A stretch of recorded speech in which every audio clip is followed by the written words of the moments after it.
Hello student, I am KV Sagar from GPS Awaaz. हम पढ़ रहे हैं आर्थिक इंजीनियरिंग का चैप्टर नंबर 9, डिजास्टर मैनेजमेंट, आपदा प्रबंधन।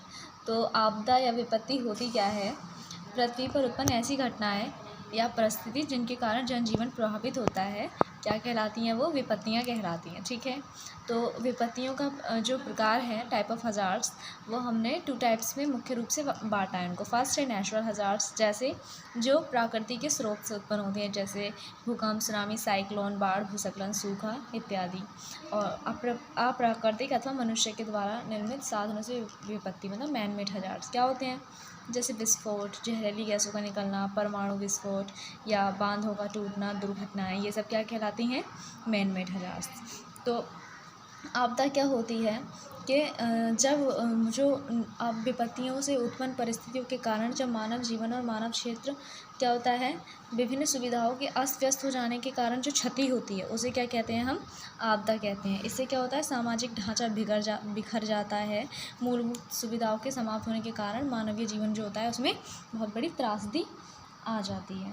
तो आपदा के प्रभाव, इफ़ेक्ट ऑफ डिज़ास्टर क्या होते हैं? फर्स्टली तो ये किसी भी व्यक्ति को, देश को या कहीं दुनिया को बुरी तरह से प्रभावित करती हैं। ऐसा नहीं है कि कहीं एक जगह आपदा आई हो तो सिर्फ उसी जगह के लोगों पर वो इफ़ेक्ट पड़ेगा। इनडायरेक्टली वो इफ़ेक्ट बहुत जगह पे पड़ता है। ठीक है, इकोनॉमी की कंडीशन वीक हो जाती है तो वो उस पूरी कंट्री को क्या करती है? वीक कर देती है। जैसे तो क्या होता है, इसके दुष्परिणाम जैसे प्राणों से हानि, शारीरिक क्षति, मानसिक उत्पीड़न, व्यक्ति, समाज, देश की चलाचल संपत्ति का नष्ट होना, खाने पीने की सामग्री में कमी आना, क्षेत्र में मूलभूत ढांचा जिसको तैयार करने में हम बहुत सालों लगते हैं वो एक पल में ध्वस्त हो जाता है। तो ये क्या है? इसके दुष्परिणाम हैं।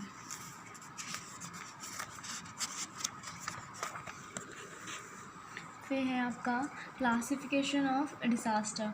अच्छा, जो विकसित देशों में आपदा के कारण होने वाली जो क्षति होती है वो विकासशील अथवा निर्धन देशों के मुकाबले कम होती है। ठीक है, लेकिन आजकल जो कोरोना वायरस आया हुआ है वो भी आपदा है और ये विकसित देश में ही सबसे ज़्यादा तबाही मचा रहा है, अमेरिका। ठीक है, तो आपदा का वर्गीकरण, स्रोत के आधार पर आपदा का वर्गीकरण हम निम्न प्रकार से करते हैं। मौसम संबंधी मेट्रोलॉजिकल, जैसे चक्रवात, प्रचंडवात, हरिकेन, साइक्लोन, बाढ़ या सूखा। स्थलाकृति संबंधी, जैसे भूस्खलन, हिमस्खलन। टेक्टोनिक प्लेट्स की गति के कारण, जैसे भूकंप और ज्वालामुखी विस्फोटन। संक्रमण संबंधी, जिनके अंतर्गत महामारी आती हैं, जो पशु और पक्षी मनुष्य से जो बीमारियां फैलती हैं।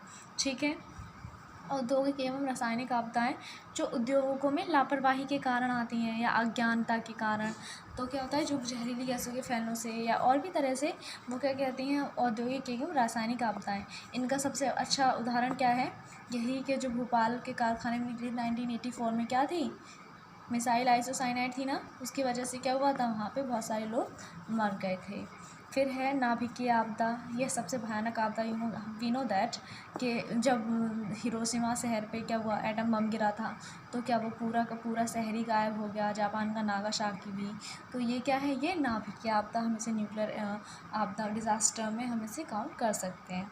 दुर्घटनाएं से जुड़ी आपदाएं, जैसे सड़क, रेल, अन्य परिवहन से प्रेरित दुर्घटनाएं।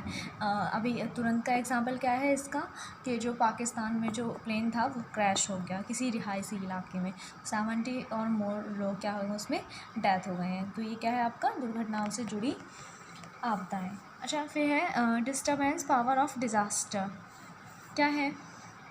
ओके, आपदा बड़ी भयानक त्रासदी है, वी नो दैट। इससे बहुत सारे लोगों की जान चली जाती है।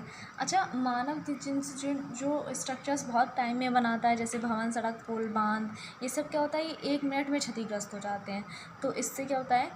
बहुत सारे, अच्छा, कोई भी जब आपदा आती है तो वो अकेले नहीं आती, अपने साथ और सारी आपदाओं को लेकर आती है। तो स्पीड ऑफ ऑनसेट मतलब आक्रमण की गति क्या होती है? इसको हम 2 प्रकार में बांटते हैं, क्विक और स्लो। ठीक है, क्विक मतलब तीव्र। कुछ आपदाएं बिना किसी पूर्व चेतावनी के बहुत जल्द आ जाती हैं और बहुत सूक्ष्म समय में विनाश कर जाती हैं, जैसे भूकंप या सुनामी। धीमी आपदाएं, जैसे कुछ आपदाएँ धीरे धीरे आती हैं और क्या करती हैं, जीवन और संपत्ति को बचाने के लिए मौका देती हैं। जैसे हमें किसी चीज़ का पहले से पता चल रहा है कि 2-3 दिन बाद ऐसा होने वाला है, तो हमारे पास कुछ टाइम हो जाएगा।